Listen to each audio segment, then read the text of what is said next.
అందరం కలిసి చదువుదాం. ఏలయనగా మనకు శిశువు పుట్టెను, మనకు కుమారుడు అనుగ్రహింపబడెను, ఆయన భుజం మీద రాజ్యభారమును. ఆశ్చర్యకరుడు, ఆలోచనకర్త, బలవంతుడైన దేవుడు, నిత్యుడకు తండ్రి, సమాధానకర్తయు అధిపతి అని అతనికి పేరు పెట్టబడును. చిన్న ప్రార్థన చేస్తాను. ప్రేమగల తండ్రి, సియోనులో మీ దాసుడు, వారి కుటుంబము, స్థానిక సంఘము ప్రార్థించిన రీతిగా అయోగ్యులను ఆలస్యమైన క్షేమంగా మీరు నడిపించారు. పాఠంలో మీరు సహాయపడిన పొందినారు. వాక్యంలో మీరు తోడై ఉండి ఆరాధన కొరకై అభిషేకించి వాడుకోము. యేసు క్రీస్తు వారి పరిశుద్ధ నామమున ప్రార్థిస్తున్నాను తండ్రి, ఆమేన్. ప్రభువును మనము ఆరాధన చేత కొరకు ప్రతి దినము మనము ప్రభువును ఆరాధించాలి. క్రిస్మస్ అంటేనే అందులో ఆరాధన అనే మాట ఉంది. ఇప్పుడు క్రిస్మస్న క్రీస్తును మనము ఆరాధిస్తున్నాం.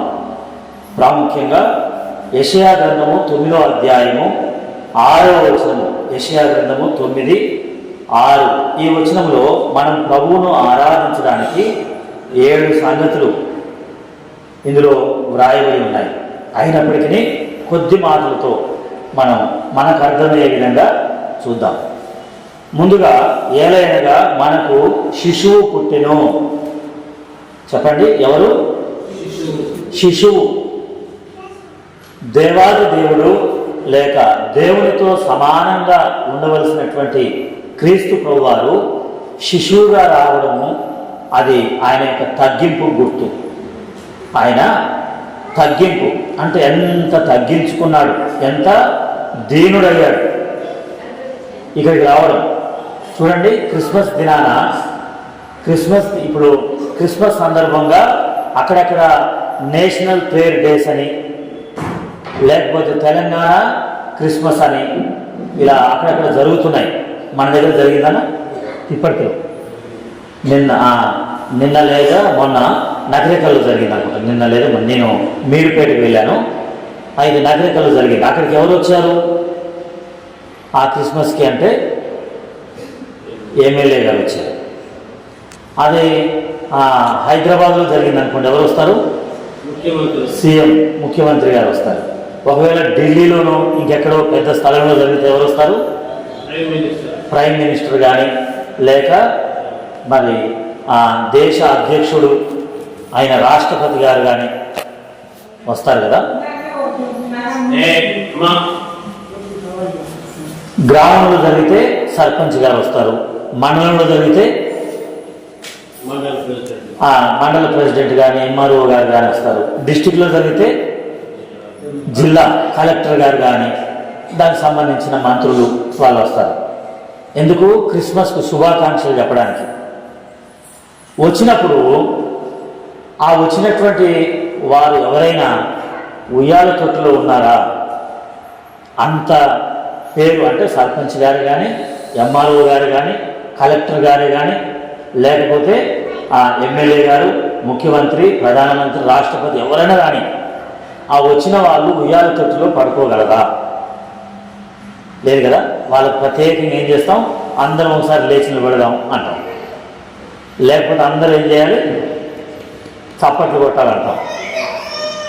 లేకపోతే ఇంకా కొంతమంది అయితే ప్రత్యేకంగా మ్యూజిక్ సిస్టాన్ని పెట్టి, లేక పక్కన గాయకుల బృందాన్ని పెట్టి వాళ్ళు మంచి ప్రతిగానాలు చేస్తుంటే వాళ్ళ మధ్యలో పూలు చదువుతూ కూడా తీసుకొస్తారు. ఎవరిని?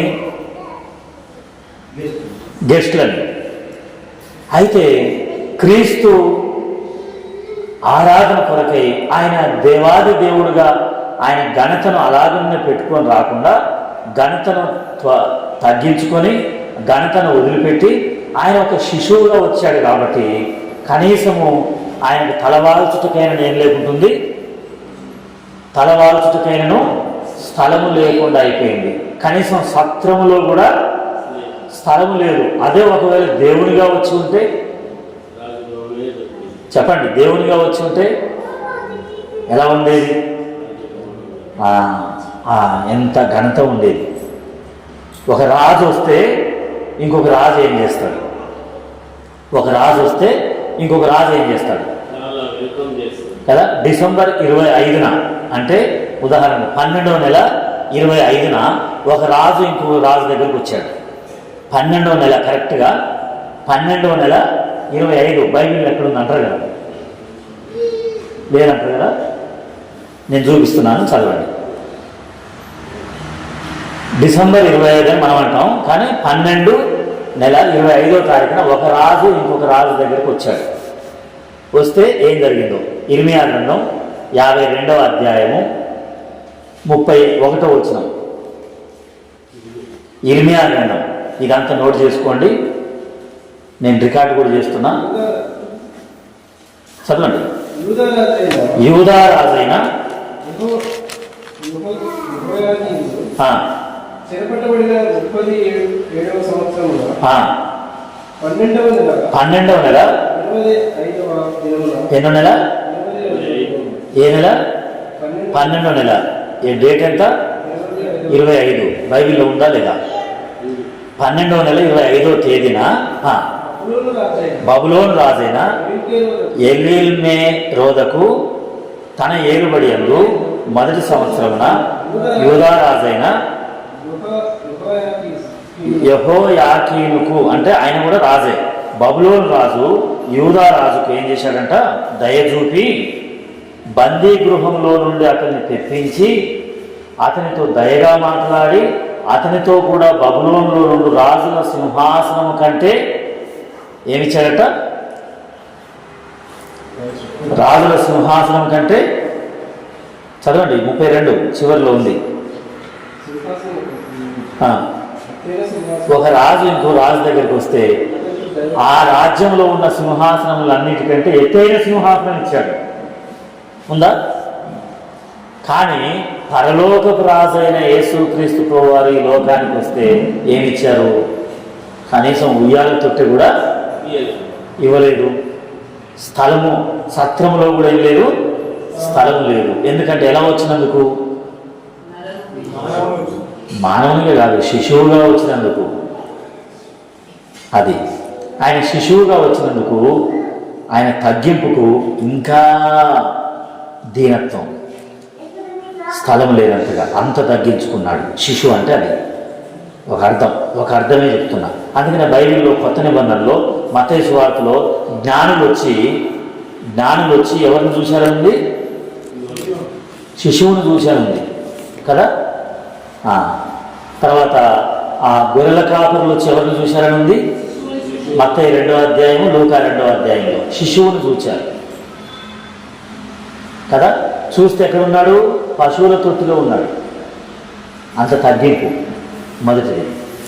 కాబట్టి ఆయన చాలా తగ్గించుకున్నాడు మన కొరకు, చాలా తగ్గించుకున్నాడు. ఎవరైనా వస్తే, నేను రాగానే నాకు కుర్చీ వేశారు, ఒక అధికారి రాగానే ఒక కుర్చీ వేస్తాం. ఇంకెవరైనా ఇంకా ముఖ్యమైన వ్యక్తి వస్తే వెంటనే ఒక సింహాసనం వేస్తాం. కానీ యేసయ్య పరలోకములో మహామహిమలో దూతలతో కలిసి, దేవునితో కలిసి, తండ్రితో కలిసి సంతోషంగా ఉండే ఆయన మన రక్షణ కొరకు దేవునిగా వస్తే ఏం దొరికింది ఆయనకు? చెప్పండి.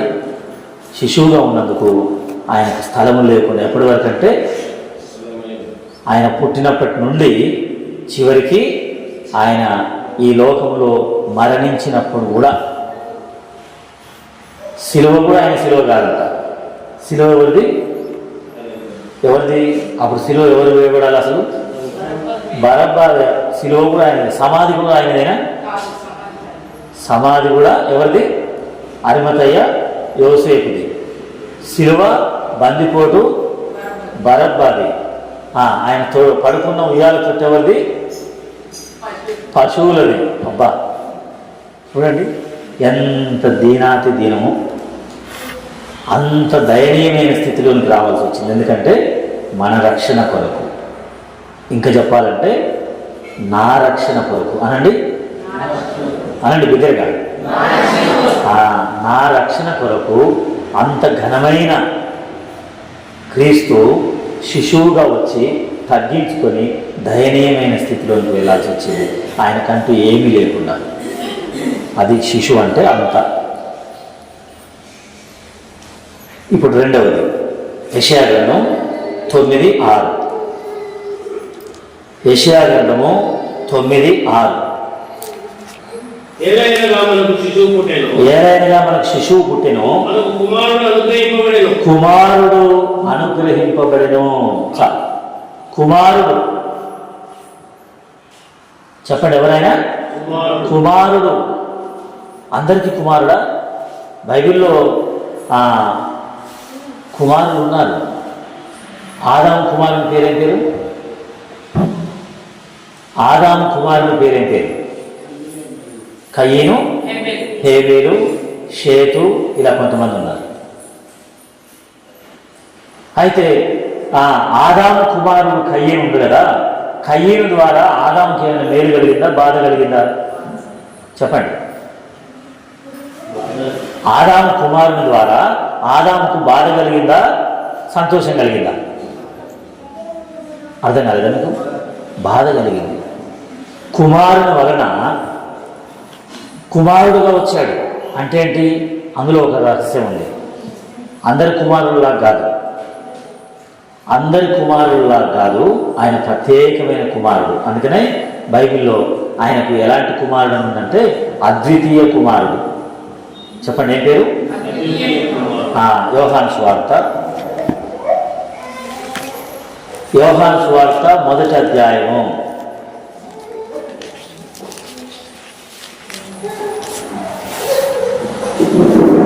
యోహాను సువార్త 1వ అధ్యాయము 18వ వచనము. 18. ఎవడును ఎప్పుడును దేవుని చూడలేదు, తండ్రి రొమ్మునున్న అద్వితీయ కుమారుడే. అద్వితీయ కుమారుడే కింద అర్థం రాశాడు. కుమారుడే చెప్పండి, కింద అర్థం రాశాడు. ఎంతేసి అర్థం రాశాడు? ఒకటేసి అర్థం రాసిండా? ఎంత చూడు, రెండేసి అర్థం రాస్తే ఏమని రాసింది? చదవండి, అట్లనే రెండేసి అర్థం రాశాడు. కరెక్ట్ చూసేంత వరకు అట్లనే చెప్తాను నేను.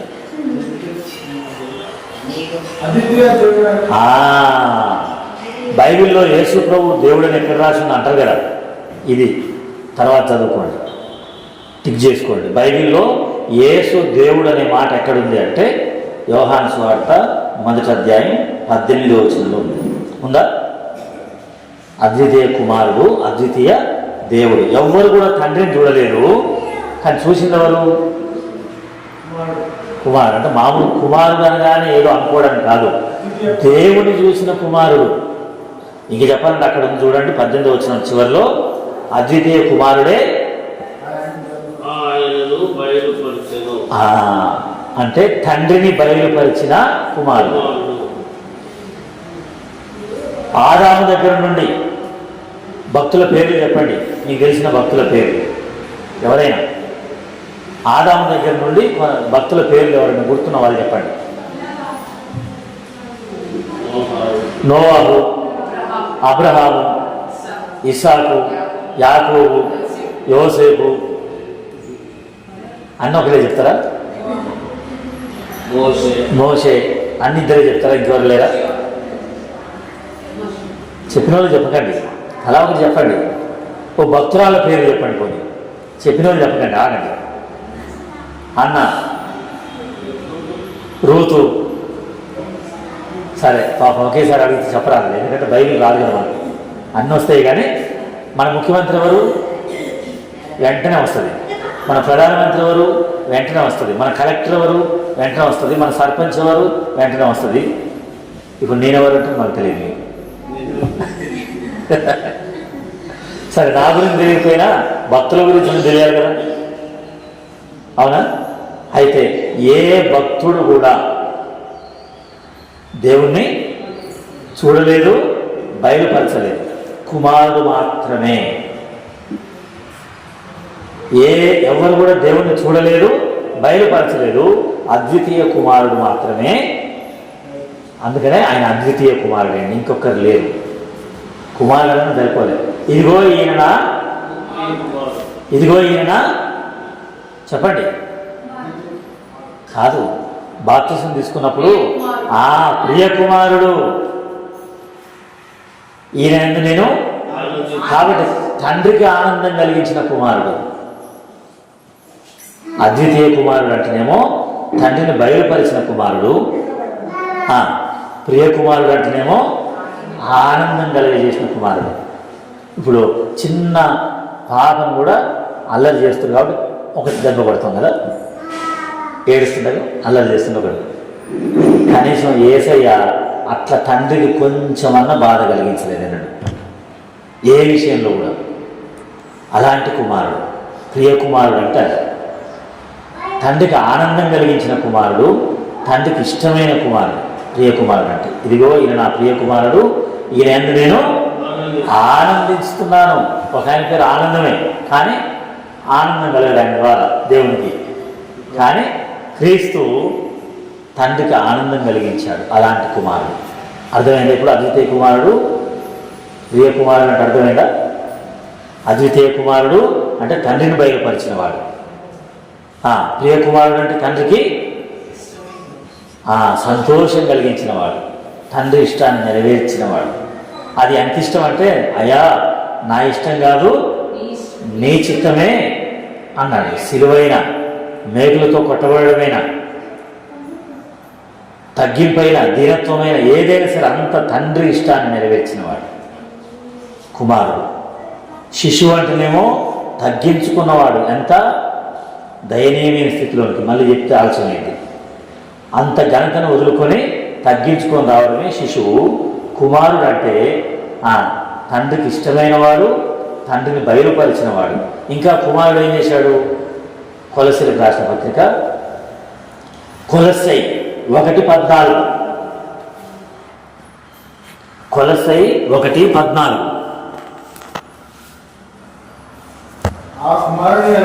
ఆ కుమారుని యందు మనకు విమోచనము అనగా పాపక్షమాపణ ఇచ్చే కుమారుడు. ఆ కుమారుని యందు మనకేముంది? పాపక్షమాపణ. ఎవరి వలన కలుగుతుంది మనకు పాపక్షమాపణ? ఎవరి వలన కలగదు? కుమారుని వలననే కదా. కొంతమంది చెప్తుంటారు కుమారుడు అంటే, కు అంటే పాపం, మారుడు అంటే తీసివేసేవాడు, క్షమించేవాడు, తొలగించేవాడని కొంతమంది వివరంగా చెప్తుంటే నేను విన్నా. దాన్ని కుమారుని వివరిస్తుంటే, కుమారుడు అంటేనే అర్థం కు అంటే పాపం, స్వరూపము, కురూపం అంటారు కదా, కురూపి. కురూపి అంటే అందం లేనివాడు, స్వరూపి అంటే అందమైన వాడు. అలాగనే కుమారుడు కు అంటే చెడు లేక వ్యతిరేకమైన దాన్ని, మారుడు అంటే తీసివేసేవాడని అంటారు. చెప్తుంటే విన్న నేను. కుమారుడు అంటే మన పాపమును తీసివేసేవాడు, మన పాపమును క్షమించేవాడు, మన పాపమును విమోచించేవాడు.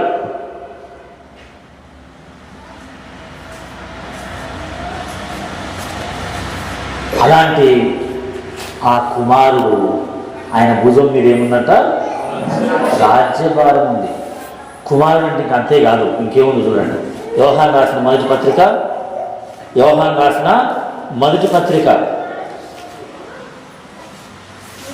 అర్థమవుతుందా? నేను చెప్పే వాక్యం అర్థమవుతుందా? తమిళనాడు నుంచి వచ్చినట్టుందా? తమిళనాడు నుంచి వచ్చి చెప్తున్నా అనుకుంటుందా? అర్థమవుతుందా? చెప్పండి. మొదటి యోహాను రాసిన మొదటి పత్రిక 5వ అధ్యాయము 20వ వచనము.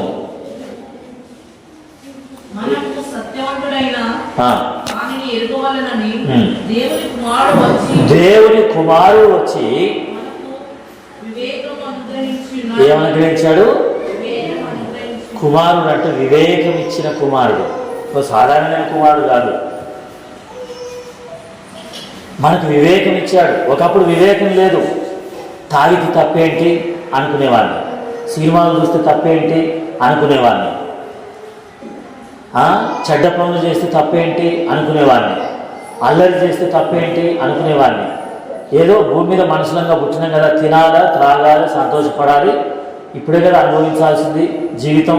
అనుభవించి ఎప్పుడో వయసు అయిపోయిన తర్వాత అప్పుడు దేవుడు అనుకుని కూర్చోవాలి, కానీ ఇప్పటి నుంచి దేవుడు అనుకోవడం ఏంటి అనుకునేవాడిని, వివేకం లేని. ఎప్పుడైతే ఆ కుమారుని యొక్క శిలువను గురించి విన్నానో, ఆ కుమారుని యొక్క తగ్గింపుని గురించి విన్నానో, నాలోనికి ఏమొచ్చింది? చెప్పండి. వివేకం వచ్చింది. వివేకం అంటే అర్థమైందా మీకు? వివేకం అంటే ఏంటి? జ్ఞానానికి ఒక పర్యాయ పదం. కాబట్టి వివేకము, కుమారుని ద్వారా వివేకం వచ్చింది మనకి. కుమారుని ద్వారా తండ్రిని బయలుపరిచాడు. ఆ కుమారుడు తండ్రికి ఇష్టం కలిగించాడు. ఆ కుమారుని ద్వారా మనకు పాప క్షమాపణ దొరికింది. ఊరికే దొరకలే. తండ్రి మీరేం చేస్తున్నారో అన్నట్లుగా ఆయన పుట్టినప్పటి నుండి ఆయన శిలువపై మరణించేంత వరకు ఆయన మన కొరకు విజ్ఞాపన చేస్తూనే ఉన్నాడు. ఇప్పుడు ఏం చేస్తున్నాడు చెప్పండి. యేసుప్రభువు వారు ప్రజెంట్గా ఎక్కడున్నాడు చెప్పండి, చదవండి. రోమిలకు రాసిన పత్రిక 8వ అధ్యాయము, రోమా 8. మీకు తెలుగులో చెప్తే అర్థమైద్దా, ఇంగ్లీష్లో చెప్పాలా? 8:34.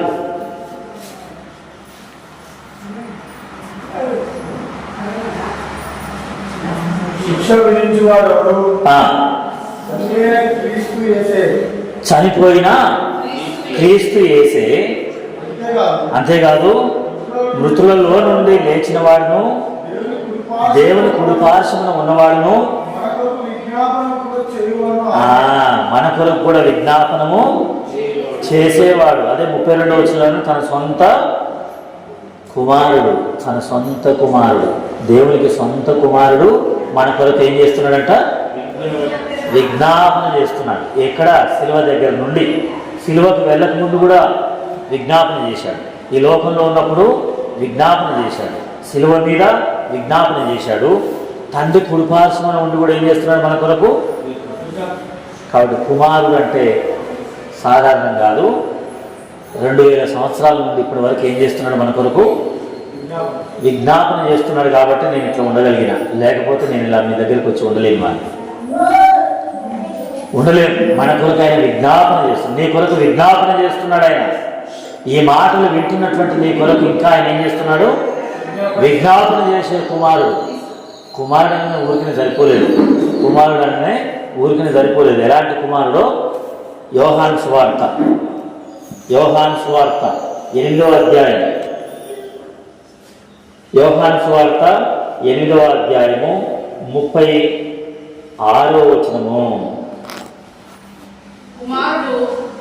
అందరు చదువుతారా? చదవగలిగిన వాళ్ళందరూ 36 అందరూ. యోహాను సువార్త 8:36.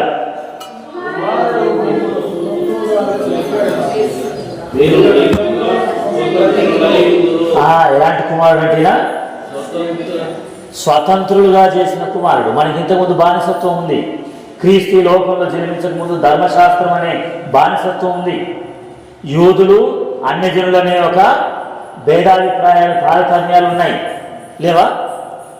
అప్పుడేమో ధర్మశాస్త్రం, తర్వాత యూదులు అన్యజనులనే ఒక భేదాభిప్రాయాలు ఉన్నాయి.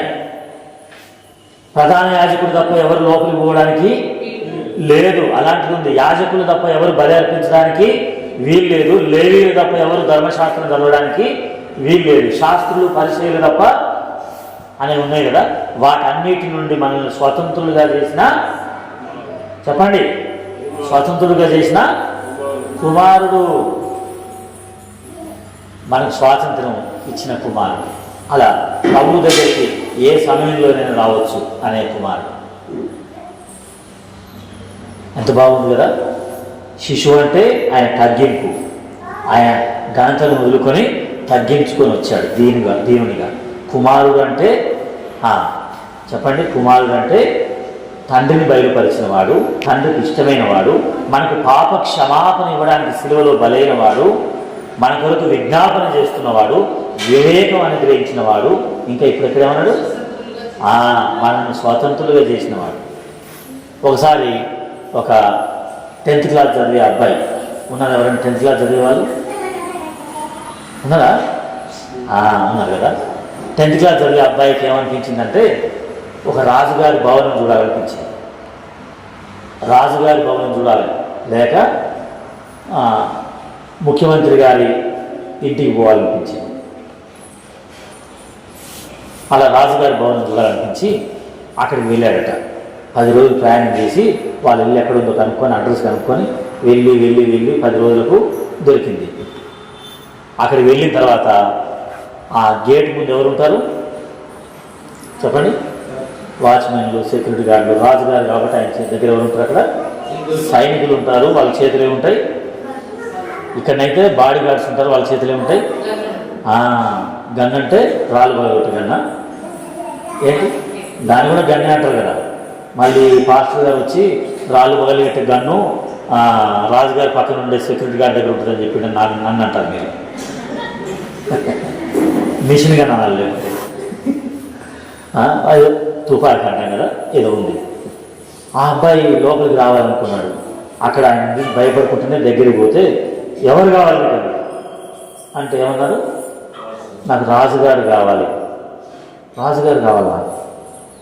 ఒక్క నిమిషం ఎక్కడ ఉండొద్దు, వెళ్ళిపో అని.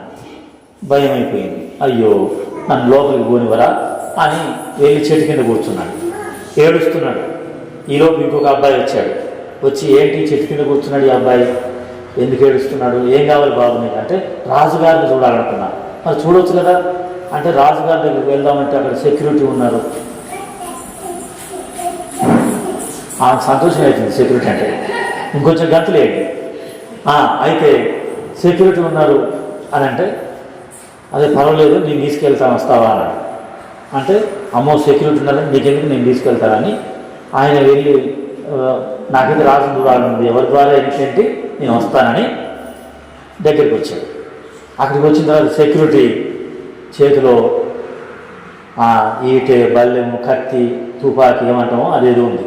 అది చూసి భయం అయిపోయి ఈయన చాటును దాచుకున్నాడు. అబ్బాయి చాటు దాచుకోగానే అంటే నువ్వేం భయపడకు నేను తీసుకెళ్తా కదా అని ఆయన చేయబట్టుకొని అలా వెళ్తుంటే ఆ సెక్యూరిటీ పక్కన నిలబడి కాలు కింద ఇట్లా కొట్టి ఇలా చేయలేదు సెల్యూట్ చేశాడట.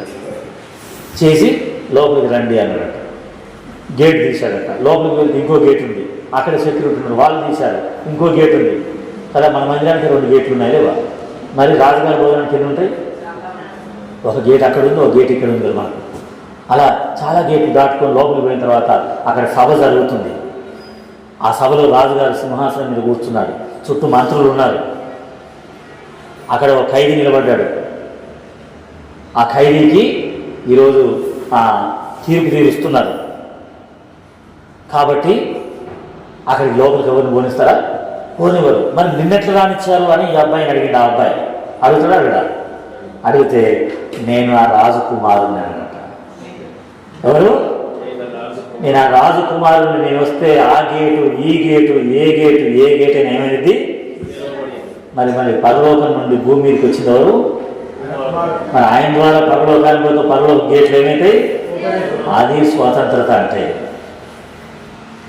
అర్థమైందా? అలా క్రీస్తుతో కూడా మనం వెళితే పరలోకం గేట్లన్నీ ఒకేసారి తెలుసుకుంటాయి. ఎన్ని ఉంటాయో? 72 ఉంటాయా? 12 ఉంటాయని బైబిల్లో ఉంది. 12 గుమ్మాలు ఉంటాయని. నువ్వు ఎన్ని గుమ్మాల నుంచి వెళ్ళినా క్రీస్తుతో కూడా, క్రీస్తు రక్తంతో కూడా వచ్చావు కాబట్టి కుమారుడు నిన్ను ఏం చేశాడు చెప్పండి? అది స్వతంత్రత అంటే. అది ఇవ్వడానికే సిలువలో బలైంది ఆయన. అది ఇవ్వడానికే పశువుల తొట్టిలో పరుండబెట్టబడింది. అది ఇవ్వడానికే దీనుడైంది. అది ఇవ్వడానికే తగ్గించుకుంది. మనల్ని స్వతంత్రులుగా చేయడానికి ఆయన ఒక దొంగ వలె, ఆయన ఒక పేదవాని వలె, ఆయన మన కొరకు ఎంత చేయాలో అంత చేశాడు. ఎవరైనా చెప్పండి? కుమారుడు. శిశువు తర్వాత ఎవరు?